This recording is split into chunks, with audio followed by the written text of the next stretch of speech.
ભાવનગર શહેરના રૂપમ ચોક વિસ્તારમાં આવેલી ઘોઘાગેટ પોલીસ ચોકી નજીક પાણીપુરીની લારી લઈને ઉભેલા શખ્સ પર થયો જીવલેણ હુમલો।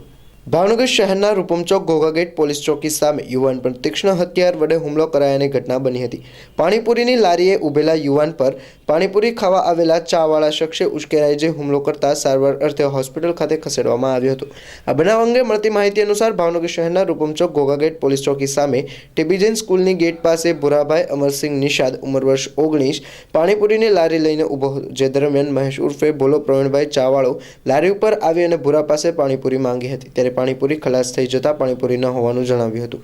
તેમ છતાં મહેશે પાણીપુરી આપવા જણાવ્યું તે માથાકૂટ કરી ઉશ્કેરાઈ જઈ પાણીપુરી લારી ધારક ભુરા ઉપર જીવલેણ હુમલો કર્યો હતો, ખસેડવામાં આવ્યો હતો। ઘોઘાગેટ પોલીસ ચોકી નજીક મોટી સંખ્યામાં લોકોના ટોળેટોળા ઉમટી પડ્યા હતા અને યુવાનને ગંભીર ઈજા પહોંચતા 108 મારફતે સર્ટે હોસ્પિટલ ખસેડાયો હતો।